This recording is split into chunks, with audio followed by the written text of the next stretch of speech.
The example of entering spaces that you have the right to be in reminded me of when Victoria's Secret got into swimwear, and they rapidly became the number one market share because they had a promise that they'd make women's bodies beautiful, and swimwear was such a natural extension of what they already did. And we always say, if you ever are on the side of the road and have a flat tire, the person who's going to step out of their car and help you is going to be in a pair of cowboy boots. Our creative director is authentically from Austin, and he has this very strong belief that you don't use models doing real things, and you don't use real people doing model things. So everybody in this thing, like, was an actual model. They were actual doormen, they were actual players, they were actual workers. I'm very proud of it.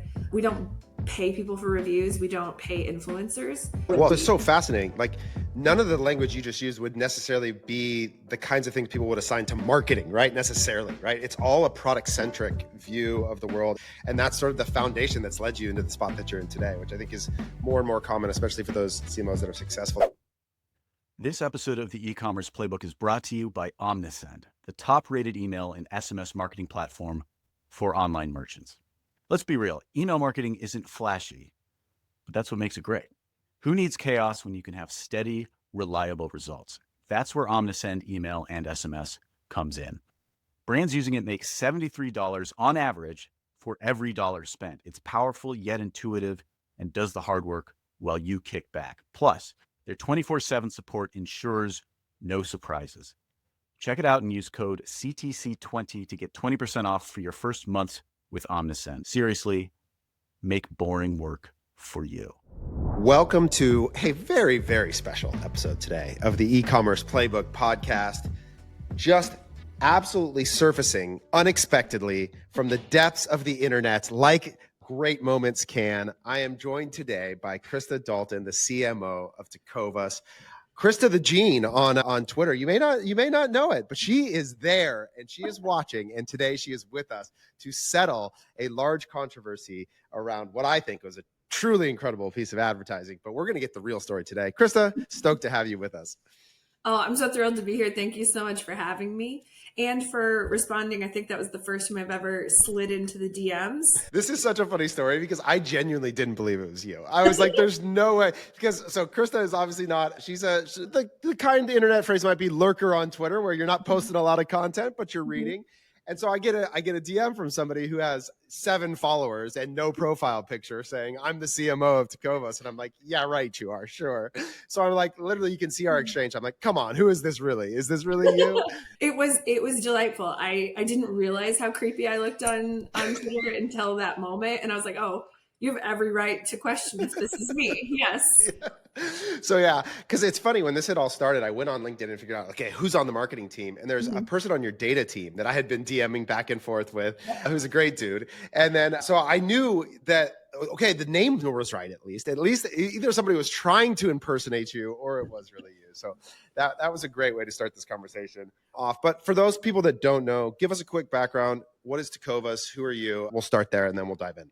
Sure. So again, thanks for having me. I'm Krista Dalton, so Chief Marketing Officer here at Tecovas and SVP of Digital. And I've been here for 2 years. Tecovas is a Western wear retailer, premium kind of positioning within the space. We've been around for 10 years, started as the first ever direct-to-consumer cowboy boot company, expanded into retail. We're now in over 40 locations in 22 states, really just having extraordinary growth as we've expanded our presence.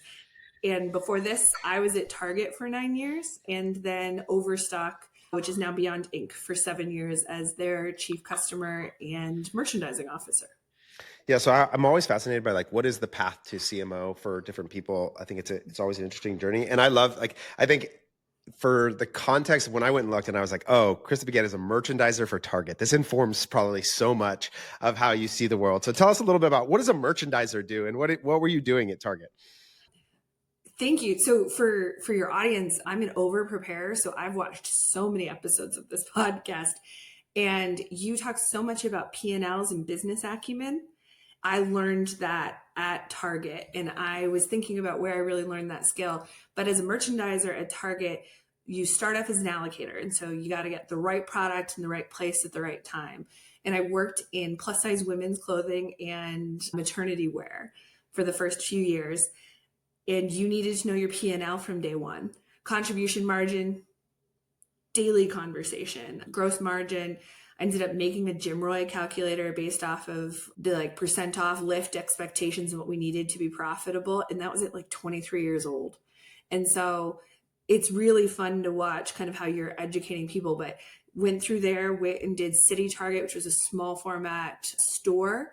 And then I was the first person to go from stores to .com at Target, which was at the time a 200-person team a mile away.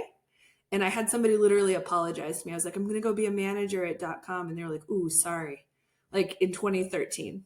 But learned and loved that pick up a paddle mentality. And you learned how to do everything at once. And so led the apparel team at Target.com and merged them together. But really got the bones of how do you run a profitable business within that space. And that's product. Yeah. Well, so it's so fascinating. Like, none of the language you just used would necessarily be the kinds of things people would assign to marketing, right? Necessarily, right? It's all a product-centric view of the world, and even finance, combining those things. And that's sort of the foundation that's led you into the spot that you're in today, which I think is more and more common, especially for those CMOs that are successful. They have that really rich product background and really clarity of how to communicate with the financial side of the organization around what's important. So I think that's super cool. And probably we could do a whole episode on that. But today we have to settle a war. We have to settle a war on the internet. And it's so funny. I got to give you some context. So I sent this tweet. I was on vacation with my family. I'm in the Bahamas where I'm like sitting on a beach and I get this ad and I'm like, oh, this is really cool. I'm on TikTok scrolling, whatever, sitting by the pool. And I am from Southern California. I do not wear cowboy boots. Just not for me, but I've always followed the brand. I have a lot of friends in Austin. I think it's super cool. You guys are obviously in our industry. You're, one of the premier brands in the D2C space. So I know who Tecovas is. So the second I saw this, I was like, oh, this is cool. Maybe this is a way in for me. Maybe I could, this is my opportunity to participate in the brand. I felt like, oh, this is super cool product extension. So I went to click on it, and then I wanted to go after those green ones that you have, but they were all sold out. And I was like, oh man, this must be really working. So having a personal experience I liked, trying to buy it, seeing it was sold out, I just sent this tweet. And it's one of those things where this is how the internet works. You think nothing's going to happen. And then all of a sudden there's an uproar over whether or not this is a good ad. And I was shocked at and granted, I always sort of provoke a little more. So my phrase, this is growth marketing. One of the things I've been trying to press on people about is that growth marketing is not just like a media buying tactic exercise. It's an exercise in the connection between brand and product and all these different things. So I fire this off. And it was outrageous to me how much dissent there was around the idea that this could be a good ad. So where did this surface on your radar? How did you come across this conversation initially? It's such a good question. I think I first got a Google alert about it. And then my head of PR had oh, look, somebody's talking about our work line. And we're always watching for those moments. And then I got from two other sources, and then a friend also sent it over. So at that point I was like, all right, guys, I'm going to watch this thing. Trust me. And that's kind of how it popped up. But reading the comments were hilarious. And I think the first thing I sent you was I'm so glad you're engaged. And the second was, you were right.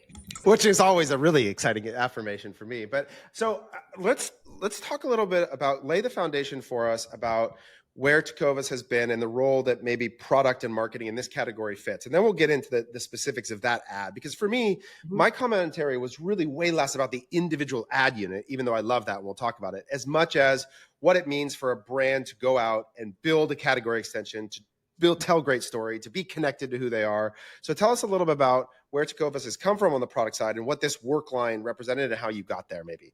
Yeah. One of my favorite quotes actually from that episode from you was that the ad itself was the least interesting part of the conversation. And my creative team obviously would disagree, but I love that kind of where does growth come from conversation. And as I've entered the C-suite and really talked about, I really think in terms of 5+ years out, where are we going? Where do we need to be? What's our 2030 mission right now? And that was true at Target. We had Mission 2020, but having a vision for where we're going is incredibly important. And so at Tecovas, we are a cowboy boot maker, and they're made by hand, and they are handcrafted in León, Mexico, which is a very storied place, and the leather, and our head of supply chain grew up in tanneries and knows like where to get sheepskin and why it's used and things like that. And so the craftsmanship story within our cowboy boots, we really went into this space of Western wear, and we had apparel kind of as a natural extension. But as we were looking towards what we want to be in the space, workwear kept coming up. It came up from customer surveys. It came up in word of mouth at our retail stores where people were saying, hey, I need a solution. I know Tecovas builds comfortable boots. It's like there's no break-in time on our cowboy boots. And so when you get your first pair, because that's going to be a when, not an if, Tecovas is ones you can wear like from day one. So we wanted to have something that felt natural to our customers that could keep our brand promise. Because I have seen brand extensions where you try and go into a space that you don't have the authority to go into and it fails. So work felt like a very natural extension of that, as well as answering a customer solution and growing the TAM we were trying to address. Yeah, that's awesome. So you used a phrase there, going into a category you don't have the authority to speak into. How do you think you know if you possess that? And how do you think about trying to understand where that might apply and where it wouldn't apply? Yeah, from the chief marketing officer point of view, the customer insights team falls under me and the brand. So I know that our brand pillars are radical hospitality, craftsmanship, and comfort from day one. And so first, we need to actually be able to know how to build the thing that we're building, which sounds really basic, but like we're never going to put out a scratchy shirt. That would be anathema to who we are. On the other side of it is the customer insights. So it's doing a deep dive into what's in your closet. We met with dozens of customers to say, like, what are you looking for? And met with specifically work customers, and it kept coming up as something else in their closet and something that we felt was a natural extension for us. So this is a good question, because one of the things that came up was, is this ad in this category intended to expand LTV for an existing set of customers? Is it intended to take you into a new market segment and get net new acquisition? Or is it both? So what I heard there was that there was a beginning point of a foundation of what do current Tecovas customers have in their closet in a way that might be expansive to the existing base. But how do you think about that? What's the balance between the goal of a product like that, expanding your TAM, I heard you use that phrase earlier, or increasing the value of the customers you do have? I have a very nerdy answer for you, which is we actually built out a 2-year plan. And in the first year, we knew that it was going to be adding to the closet of existing customers, so LTV of current customers, because that was the most cost efficient way to enter the market. That's right. Yeah. And so we said, okay, how do we show our customers who currently know what we are, that we have another product for them? And once we had that, we also knew, I'm going to say this, but they already had trust in Tecovas. And so this was iteration 1 of a new product for us. And so we'd done wear testing, we'd done all of the things that we knew. But if there was any misstep in version 1, we also wanted it to be with our most loyal customers who we had a dialogue and a relationship with. And so we actually seeded it with dozens of them and said, give us your feedback, wear them every day, and just tell us. So gave away a lot of boots. Gave them away to a lot of reviewers to say, hey, tell us your honest thoughts. We were looking for really honest feedback in this first round. Long term, this is entering a new market. And so as you think about growth, there's a cap on the Western market. It's not anywhere near where we are. But if we want to continue to grow, the work market is a completely unique customer need case. And for instance, when you shopped on us and it was out of stock, you weren't going to switch to our current existing line. And so we knew it was incremental. Yep. Yeah, that's great. So there's a few things there that I think are really important that I'd love to. And when you say nerdy, I have a spreadsheet behind me in a frame. So please go as deep as you can here. But so one is minimizing the risk of a new product extension by ensuring that you could deliver value to customers that you can reach for free, that are already in your audience, that are loyal to who you are. That really lowers the risk of a net new product expansion, right? Because you know you're going to be able to drive some level of demand off of your base. But from there, ultimately, the real value, the larger upside unlock is to be able to go into a new category that expands the brand's audience even more, right? So there's sort of a both and there that I think is really interesting. And I'd be curious, as you think about like volume and velocity of the sequence of that and how you sort of test through each segment, how do you approach that? Do you guys start with small initial POs? Do you go in with a larger launch strategy? Like, what's the sequencing for a brand like yours around expanding the between from existing into that new market? And how do you validate as you go? Yeah, we really did this with earned and owned channels. So we started with a teaser program that was on our very engaged socials. I say socials. Instagram for us and TikTok for us are just doing great. And Instagram, we said it's coming, and it was a picture of like, I think a black and white oil rig on our first one. And our customers on the comments, it blew up. They were so excited. They're like, we've been waiting. So we knew that it wasn't as expensive to use already engaged customers. And so CRM and social were where we went at the beginning, and then backed into the number by looking at the total market within workwear, looking at our competitors and saying, what do we have the right based off of our current market share to own within this space? But we did hedge our bets because we didn't know color wise or style wise what people were going to lean towards. And so learned a ton about what they were interested in. And focus groups are never, it's so funny to me. I hate qualitative data. When people tell you they're going to buy something, I've never seen that work out correctly. People vote with their dollars differently and what they value.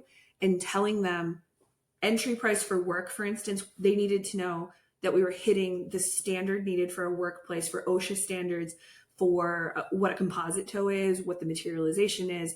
That was all like entry level.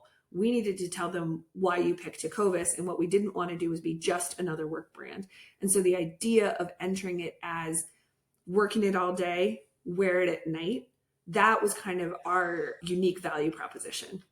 Yeah, it's funny because even one of the call outs with that video in particular was that people are like, oh, there's no features, like all the sort of direct response features and benefits.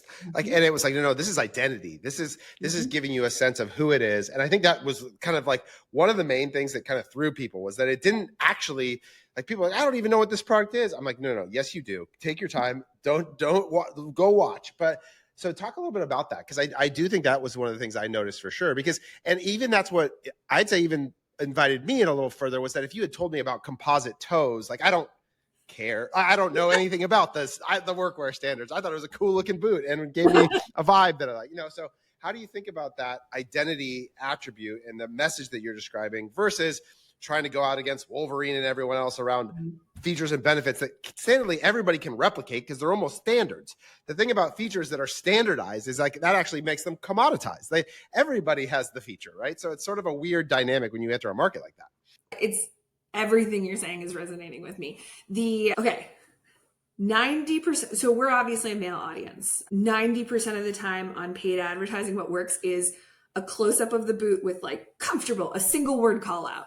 Like, and we joke that like we tested into this, right? So like we started with like a full model, and then we started with a leg, and then we went into the boot, and then we went into just the toe of the boot. And then we went from like a statement that was like, get ready for rodeo, to like rodeo ready, to comfortable. And the more simplified, the more kind of focused it can be, the better the performance marketing worked for us. The exception was working into this new category of work. Interesting. So typically it's getting closer and closer and simplifying. That was not true in this go-to-market strategy with work.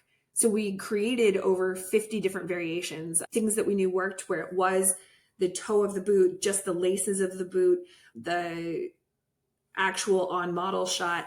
But then we also did more brand awareness of, hey, we're entering the work market where there's no call-outs of benefits. There was just an awareness that we're entering into this space. And in that first 2 weeks in our paid advertising, the awareness piece of work without any benefits listed was our best click-through, was our best additional sales, and was our most engaged with customers. And so obviously the algorithm has naturally pushed it, and my team reacted, and about 90% of our sales within 2 weeks was all pushing to awareness at that point. Wow. That's crazy. And so why do you think that is? Why do you think that's different than cowboy boots? I think it also helps that people know who Tecovas is. Our core customer knew that we had the brand promise of comfort and craftsmanship, and that now they knew enough about the category to make some assumptions. If you're entering the work category, you're not entering without knowing the standards that you need to hit. So as you mentioned, it's price of entry. And so saying, hey, we did everything everybody else is doing is less interesting to the consumer than, oh, Tecovas is trying something new. Let's see what it is. Let's see if it's a fit. I was driving home from South by Southwest last night, and a young man, I was listening to your podcast, and a young man was filling up the gas tank next to me. And we found out that he worked at a local construction company, was looking for some waterproof boots, was hoping to find some at Tecovas, wasn't sure if we had them. So he had brand awareness of who we were, already loved us, owned our cowboy boots, had a need state, and was so excited to find out that we answered that need state. And that need state was what we needed to tell people about as we entered market more broadly. Yeah, it's really interesting. So we work with a lot of brands in like the golf or baseball space. And I think about like clubs, equipment in those spaces, they're all regulated to the same standard. So like if you sell a youth baseball bat, your bat can't actually be better than my bat. Like they're literally regulated down to the same exit velocities, the same standards. And so you can't really go to market and be like, we have this barrel size and this diameter and this material, because it's all regulated down to standard. So it's all a question of brand expression and identity that you can give to people in a way that is really interesting. So that's fascinating. So say more about the different variations that you guys tested. You said you're testing across 50 different variations. Let's talk a little bit about the distribution strategy and go to market. So when you decide, okay, we're going into category, tell me a little bit about content, media planning. How do you end up in the right distribution down to the iterative testing level? Let's get to the tactics of the media plan then. Yeah, so we had 3 different problems with this one, with this launch. One was the launch date got really close to cyber, got too close for my comfort. And so in October, we made the game time decision to launch it the day after Cyber Monday, which already was a risk. Like, hey, let's see how the new category does in December. We had a 12-week out tease plan. So the creative team knew we were launching a new, I'm going to back up even further, 1 year out. We officially said, hey, we're working with a new category, which is going to be work. These are the standards that we're doing, create a business plan. And we did it all in-house. And so we went through and said, what do we want to promise to be? What do we want the customer need to be? Are we going after internal customers or not? And we decide, okay, in 2024, internal customers adding to their closet, this is really just LTV play. Next year, we'll do acquisition off of this, and then allocated a budget to it. We are a profitable company, wanted to be profitable even in Q4 as we were doing this. So worked through margins, which probably sharing, I don't know, secrets, but margin in work is tighter than other apparel categories. We just had to make sure it met all the standards, but still hit the price point we wanted to. Where were we creating a white space within the total market? And was this a white space naturally for our customer? Allocated our dollars then within, as I mentioned, email, social, and we had our creative director took 3 days in October, I believe, because that was how close we were to the sample, really. So we needed the final samples and took it to a shoot site. And some of the comments that I found funniest on your post, by the way, were like about the authenticity of the Cowboys. And our creative director is authentically from Austin, and he has this very strong belief that you don't use models doing real things, and you don't use real people doing model things. So everybody in this thing like was an actual they were actual doormen, they were actual players, they were actual workers. So everybody in the shoot kind of felt that way. And we ended up spending more at the beginning because I really believed in the product at that point. We had done a lot. So a lot of our spend at launch ended up being seeding, getting natural reviews. We at Tecovas, this is whatever, I'm very proud of it. We don't pay people for reviews. We don't pay influencers. We give them our product and we say we trust our product enough that you have to give us a real review. And I think with Gen Z in particular, anything that says like hashtag ad at the end or I was paid for this review falls on deaf ears because they think it's just false.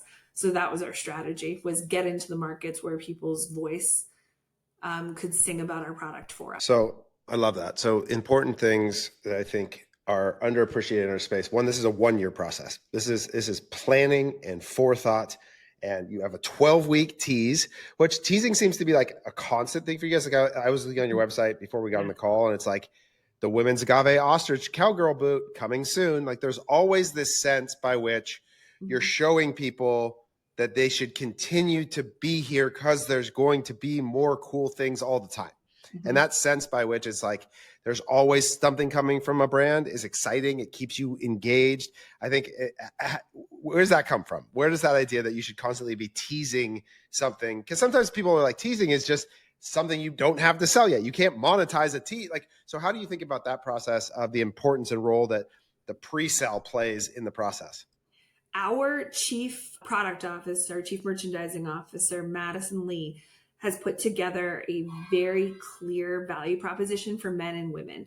Men, she wants to make sure we have the everyday Scotch goat that every man wants, but we also have really meaningful materialization upgrades that are the gator and the pure ruku fish and different things that excite that male customer.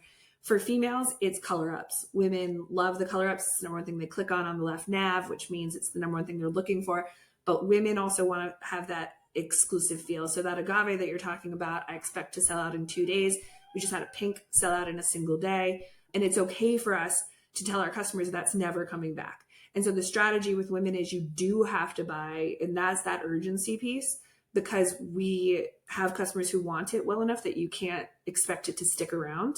And if you want it, get it now. Yeah, I feel like one of the things that we have to constantly answer as marketers is, why do I need to buy today? Like, not why do I need to buy? That's a general problem to be solved. But why do you need me to buy right now?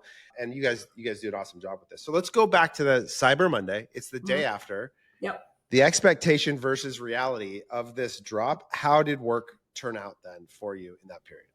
Crushed it.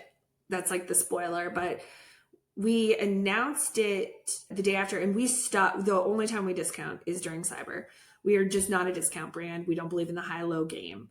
We believe in radical hospitality, and that comes across as like, hey, this is the price day in and day out. We're not trying to trick you, or you're not going to miss a big deal. Outside of Cyber, when the customer expectations really clearly this moment. So in December, while some other brands were saying, hey, we're extending our Cyber offer, we launched work on the homepage, and it was full takeover. Launched it with email, launched a secondary sign up to have it, and sales were about 4x what we thought it would be on one particular boot. We found out very quickly what this customer wanted in terms of our silhouettes and our colors. I thought, my husband is an airplane mechanic, and so I knew that he really cared about his shoes and how they looked, but I didn't realize that this customer in particular really cares about the aesthetic of the colorization of their work boot. And so there was a very clear winner, sold very, very well. But as I mentioned, about 60% of the sales came through email on the first day, and then very quickly paid ads, which we had turned on more heavily than we would for any other launch. So you mentioned the agave, for example. We do not turn paid ads on for any of our LEs because about 70% of those sales come from repeat customers. We don't need it. It's just a margin hit that like they fund other things that way. In this case, we decided to turn it on. Yep. And it was phenomenal for us. So through December, you move through more inventory than even expected on the core amongst existing customers. The limited edition colorways, there's not even room to run paid. Now, as we get into this year, okay, so now it's January, February, March, and now we have the harder job. Now we've got to go out and see if we can prospect. We've got to go out and see if we can drive net new acquisition and demand. How's that going? How have we done as we moved into, so, okay, can we go win beyond our existing customer base? Sales were so fast that we've had out of stock issues. And so as the head of marketing, we have continued to keep it warm, but we have not poured the amount of dollars into acquisition because I don't want to acquire someone who can't find their size, who is looking for that double E and can't fit it. I don't want to disappoint someone that way, especially this particular customer. I don't want to lose them early. And so we just got replenishment, and going after that new customer acquisition, it has pivoted over to the normal mix, which is about 50-50 that we have of new customers and repeat customers within the space. But we are looking into entering it through louder voices. So contractor associations, unions, things like that, letting them know that we're in the game. So we're looking into direct mailers. Newsletters have been really successful for us. And then we also played, I don't know if I mentioned this, so the spot that you mentioned is a takedown of a 30-second commercial spot. The 15-second on TikTok worked better for us than the 30-second, which was super fascinating. But we played that 30-second spot on every episode of Landman. The Billy Bob Thornton vehicle, and it worked really well Yep. for us. The response rates were there, customers were really interested, and TV continues to be something that really works with us. Which I know was one of your 2024 predictions, that the grift of TV was going to go away. TV's been gangbusters. Well, so let's be clear though. So when I think about distribution, what I hate is a dialogue that roots the conversation at a channel level, which just says TV is a thing, like channel X is a thing.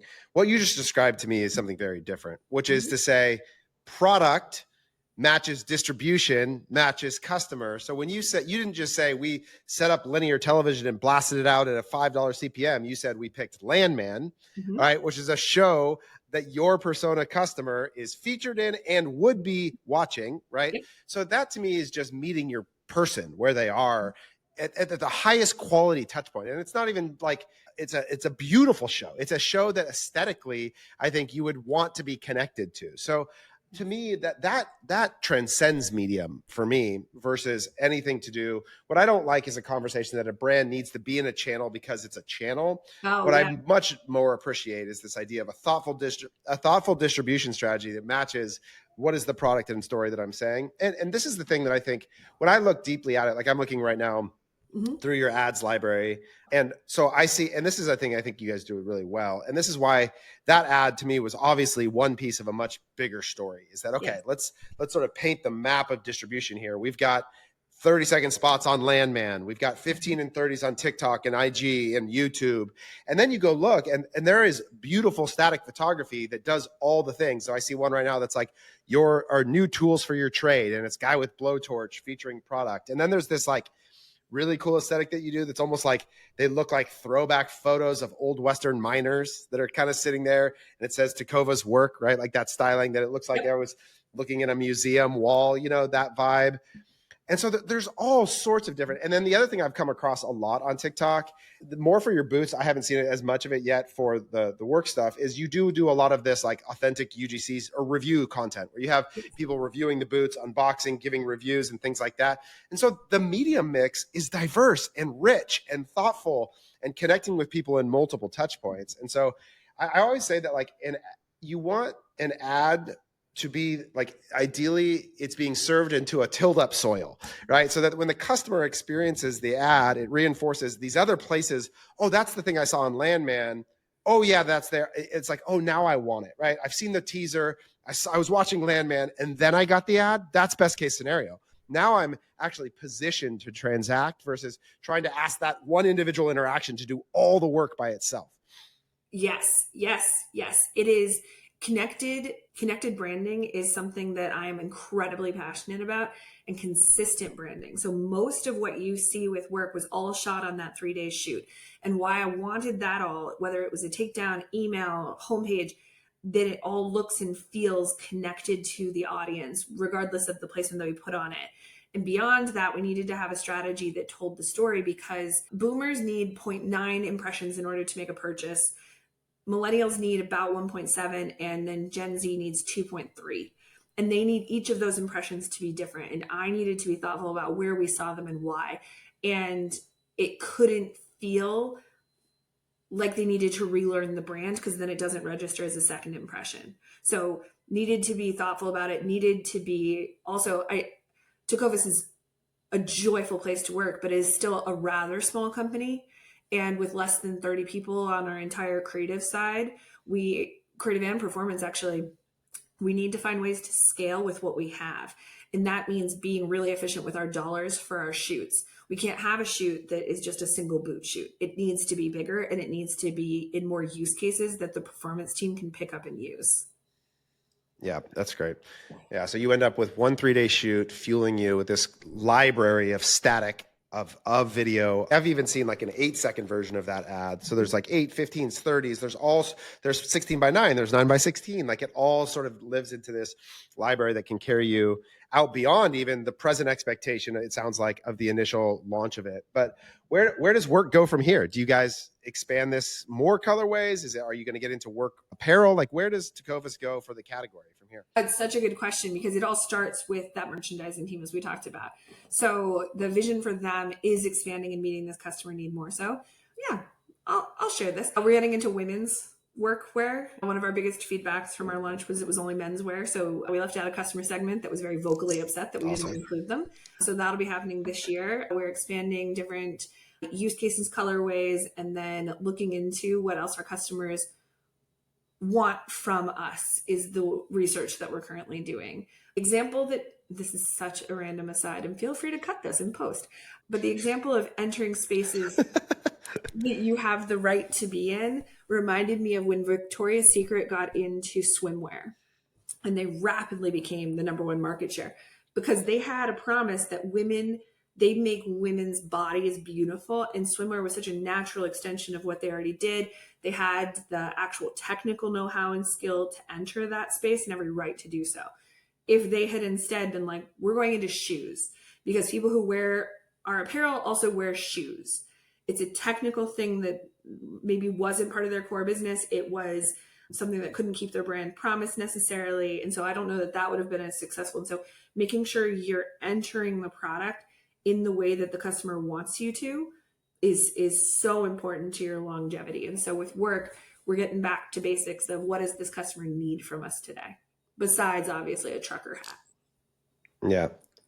Yeah. I mean, boots is like, you didn't even leave boots, right? Like, or this is a very natural sort of next step over for you all in a way that like, there was no real question for me. I was like, this is such an obvious place that you all can play. When you think about then, we did actually, I'd be curious, sorry like, to interrupt. We as did you look out the growth expectation. Oh, go ahead. Sorry. We did actually just expand. I forgot to mention this. So I'm like, I'll interrupt.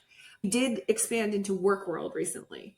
And so that wholesale angle as well of which channel do we sell it in? Because our retail customer, we have it there. We have it obviously on our site, but there's locations within the US where you physically want to go. We don't have a store, or there's not as much of a reason for us to open a store. So entering through something like a Work World that is a place people trust for their workwear felt like a natural fit for us as well. So yeah, so that's a great question as it relates. So that's a distribution expansion opportunity. So as you think about the growth of Tecovas in, let's say, the next 12, 24 months, as you're looking out, I think there's a lot of brands that my experience of the pure play D2C space is that there's a lot of people that are trying to grow off of COVID highs, and it's really challenging to outset those categories or to comp year over year constantly against what were some really big expectations. There's compounding pressure in a lot of categories in this individual channel. How much of Tecovas growth is going to come from product category or channel distribution expansion versus same product set comp year over year growth? Like, where do you think about the mix across all those different things as CMO? Yeah, so there's two different things. Unfortunately, Tecovas was part of the apparel world during COVID, so it was actually a really tough time for us, as you know, coming back into it, re-engaging our customers, and then being in physical locations where you can come in and get a free drink and try on our boots and learn from our experts has really helped us regain our momentum. And we have found that we're actually expanding the TAM for Western wear online more so than stealing from anyone else, which feels really in line with our radical hospitality as well. We have an internal phrase that is maybe the West doesn't need more people, but maybe more people need the West. And as somebody who lived in Utah for 7 years and consider ourselves Western there, it's just something that really resonates. And so bringing this category to more people in a comfortable way where they can feel comfortable wearing it all day in maybe locations where everybody else isn't wearing that is important to us. And we've done that. What that means for us in the next 12 to 24 months is we're expanding into 15 more stores, including New York opening in the fall, Chicago opening in the summer, Miami's already open, Orlando.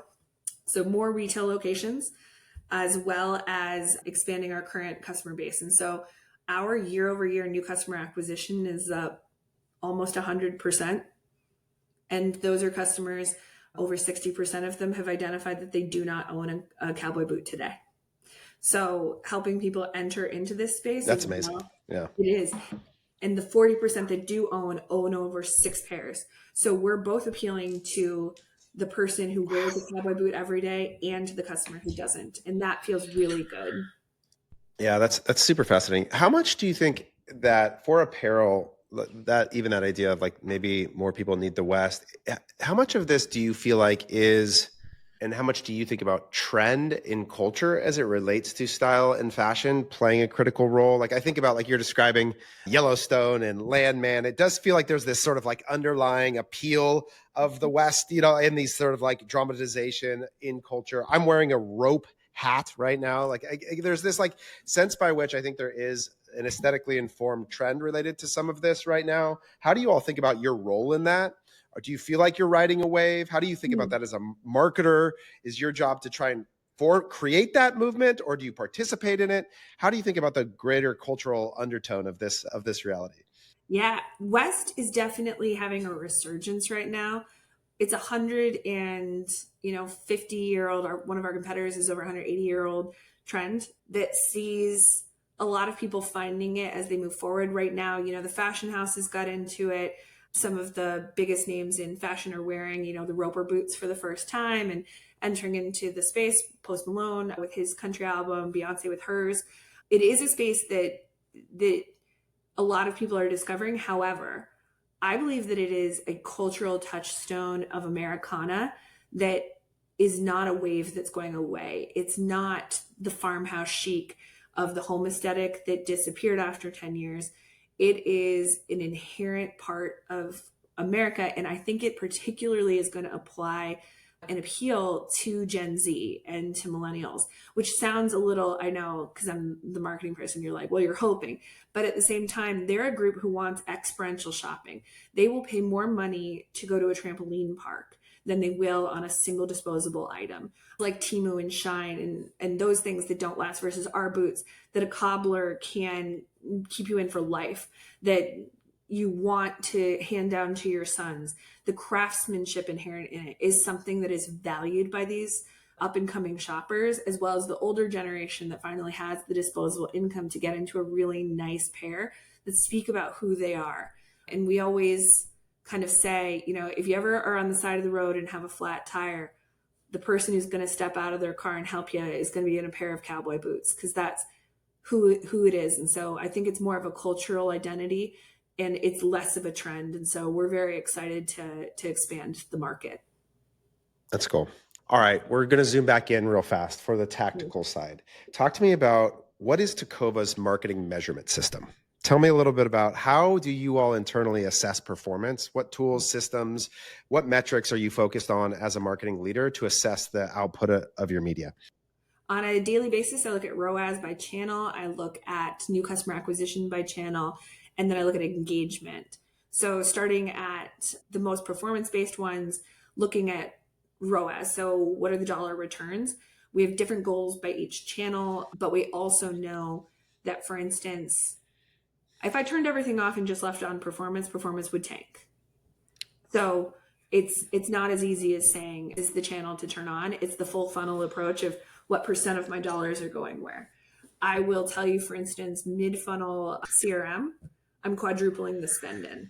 And it's not because I think our ROAS can maintain where it's at in that channel. It's because we are a company of storytellers, and that is inherent in who the West is. And we need to tell people, for Mother's Day, we're not doing a promotion. We're doing come into the store for a mom date and get your boot branded. We have cattle brands that say like mom, that look like a tattoo.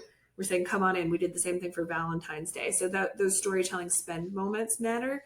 We have increased TV spend by about 40%, live sports, Yellowstone, every Taylor Sheridan property we are involved in because it resonates well with our customers and we have the creative to match it. Yeah. So, okay, I'm going to go a little further. So when you say ROAS, do you use a third-party tool or these platform-reported numbers? Do you have a preference to 1-day click, 7-day click, 7-day click, 1-day view? Like what define for me the specifics of that terminology within Tecovas? Oh, thank you. Internally, we do judge it based off of two different metrics. We have last touch attribution, and we internally measure that. Tableau has reports that pump out to me. I'm trying to install an AI that tells me when something tanks or goes up based off of same-day attribution and 7-day trends that tells me, hey, here's a number that looks different than anything we've seen before. Just flagging for me, because the problem is we have so much data that I almost don't know how to look at it. The third-party systems that we use, LogRocket helps us with heat mapping, identifying any issues we have, load issues. Our dev team uses it a lot to ensure that Our new site experiences are working really well. We use a company called Evolve AI to do, I think of it as multi-arm bandit AI testing, but it's not technically that. And then I also use a company called Heap, which we replaced GA4 with, which allows us to track where customers come in, where they leave. And then on the back end, we have a huge customer engagement. Like 20% of our customers answer our post-purchase survey. So we also do attribution based off of customer identified. Where did you come to know about us?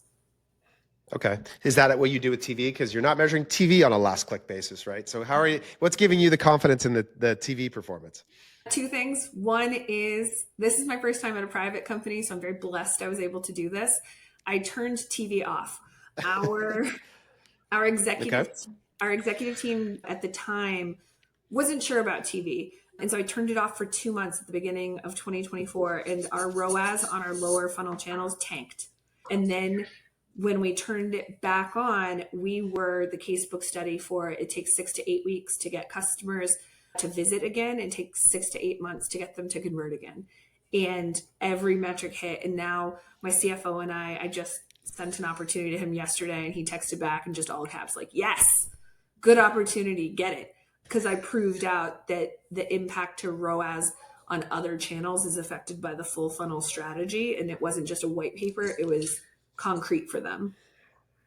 So they believe in it. That's awesome. So functionally created your own holdout, basically. Yeah. Yeah. And the other thing I do is I track, I told you, you have it framed behind you. I would have something framed behind me, but I track direct traffic and engagement within. So what was our Google searches for our terms? What was people typing into Tecovas.com? How did it affect by hour? So for instance, we ran actually a retail spot during the Chiefs game, and 18 million households saw it. And we saw a 16x spike in people searching for Tecovas near me. And that sustained for the 6 weeks afterwards as 60% of the 100% index. So continuing to see like it's resonating with people. Are you familiar? Do you know Preston from Chubby's? Another Austin-based brand. I know Chubby's, because he's a big proponent of what you're describing. Yeah, so Preston was one of their founders, and he's a big advocate of this idea, what you're describing, which is like, what is the underlying organic demand for your brand? So things like, what is your direct traffic? What are your brand search volume as an indication of the overall health of the demand for your thing that sort of sits underneath. And there's a cool company called Tracksuit that, no affiliation for me, just a company that I like what they're doing, which is sort of this always on in market research about your brand, your unaided brand awareness. And their data team and I have been having this discussion about, could we build a model that relates the efficiency of your media, so in particular the efficacy of your return on acquisition against your unaided brand awareness over time. Like, so is there a correlation between what you're describing to show the value of this constant presence for people at the top of the funnel about who you are, on how effective your direct response media becomes? And I think it's especially when you can create and stack these sequence of high quality touch points in consistently reinforcing positions, it's just so effective, right? To make it so that by the time that image ad that shows up, it's just, again, there's already been, like you said, for Gen Z, maybe it's the third touch point that they need to be able to get them to actually transact now, because we've already been saturating them with quality touch points. So you guys are big though. Like you get the opportunity to invest in a latent payback period for that. Yes. I'd be curious, like, let's imagine you're small. Let's say you're in the $10 to $15 million range, and you are sort of stuck. What I see brands kind of sort of stuck between is this like short-term need for cash today and the long-term investment required to sort of build the foundation. So imagine you're speaking to a smaller apparel brand that has ambitions of playing the game in the way that you're playing it, but maybe doesn't have the excess capital or sort of the liquidity to make that longer term investment. How would you think about balancing that problem for them between the short and long term on the marketing side? Yeah, I probably, because I was at a public company, I'm all about profitability from the beginning. I know there's companies like Poppy that have exploded, and I don't know their numbers, but I'm sure that they're not, the amount they're spending on marketing has to outpace where their sales were. And for a small company that doesn't have capital, that doesn't have a huge investor, that doesn't have an influencer name or a celebrity attached to it, I think it's important to figure out your unit economics, to figure out how much are you making per, how do you get to first order profitability, and get comfortable with your foundations. Because if you layer brand onto a bad product, you're going to Fire Festival yourself. Like Fire Festival, great marketing, like terrible product is really what they came down to. So for a younger company, and part of that is the connected thing. And so have really clear KPIs communicated to your team, have really clear marketing goals that trigger secondary points. If we hit this, we can do this. But for instance, with the direct traffic, one of the things we do, because we didn't want to pay to tag all of our traffic, is, okay, when traffic comes in from the different channels, what's their behavior on site once they land there? So I'm fortunate enough to own both the e-com experience as the SVP of digital and as the marketer. And so I bring traffic in, but one of my channels brings a customer who lasts 4 seconds, and one of them brings a customer who lasts 4 minutes.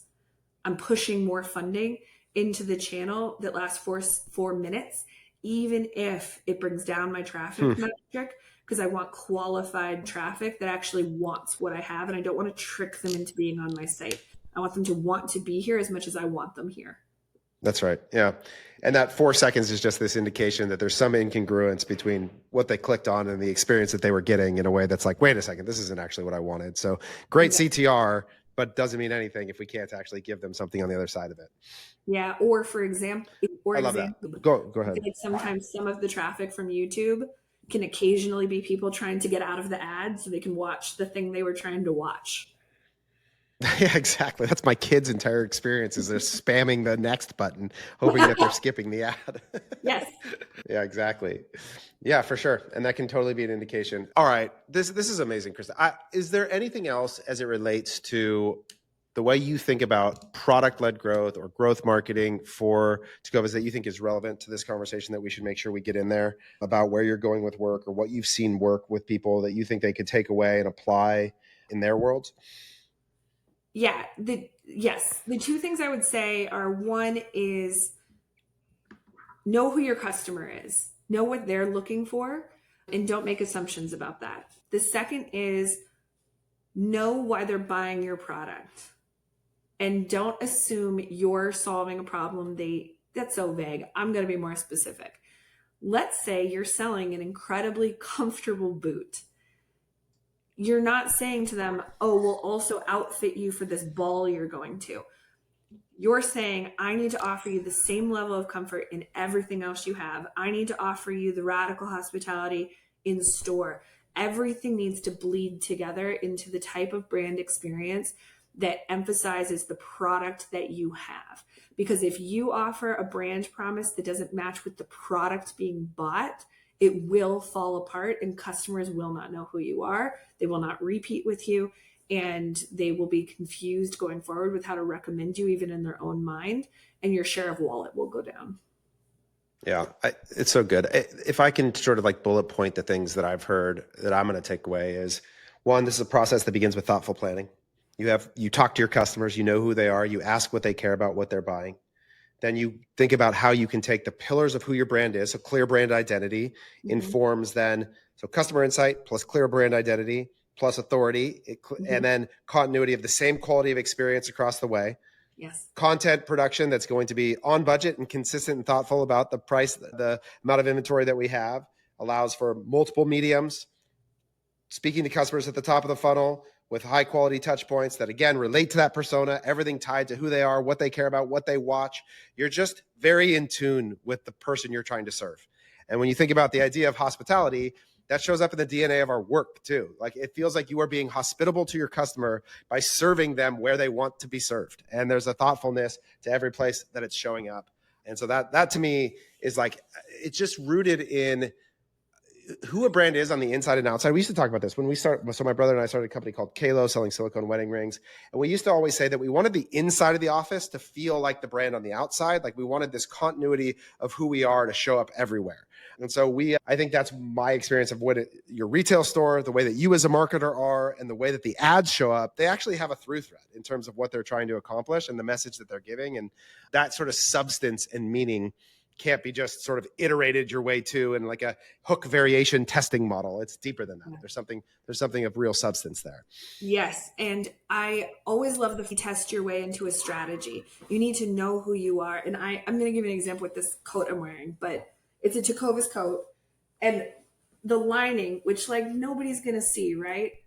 But I know there's a horse on the inside, and it's such a nice moment of like, I know the thought that went into this product. I know that the designer who made it put thought into what I wear. And even if nobody else knows it, it's inherent to who I am and what I'm bringing into the world. So yeah, it's been such a pleasure being at Tecovas and bringing it to the larger audience.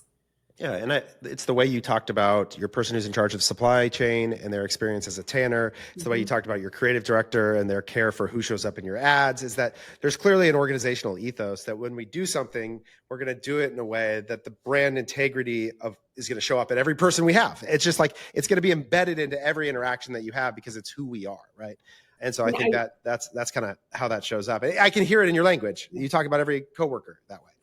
Well, the only person I haven't called out who I should is our CEO, who has an amazing experience with footwear and has this huge history of knowing what goes into footwear, what the expectations are, how molds work, where the best people in the world are to make it, and how we can kind of enter that space. And even as we think about, hey, if everything isn't handcrafted in Lyon, if we need to widen our distribution network with how big we're getting, how do we make sure the customer never sees a difference in the product in their hand? And he knows all of that because of his history too. So yes, we do have an internal team I'm very, very proud of. Yeah, and it's funny, like so this company that I'm wearing, Heart and Soil, is another Austin-based brand. And when I meet their people and talk to their employees, they talk in this way that I always say, like, rather than say, some people tell you like how they got a job, they all have conversion stories. It's like talking to somebody about their religion. It's like, I was sick and then I was well. And then it's like, they're all there under this deep missional purpose that then shows up in all the ways that they do everything that they're doing, is that they're actually sharing a story that they believe the world has to hear because it will be transformative to their life. And you can feel that in everything that they're doing. And so often, like when the ad is like the end result. It's like the very end of the chain. Mm-hmm. And what determines the outcome is the ingredients. It's everything that went into that end in distribution of the story. Is how good was the product? How much did people give a shit along the way? How much are people actually trying to communicate something of substance? And we spent a lot of time debating the structure of that last output for sure. But I think this story and what I'm hoping to continue to highlight are the inputs. It's like, how did that get to the place that it's at to make it special? Because I think that's where so much of the magic happens. And you guys are certainly a testament to that.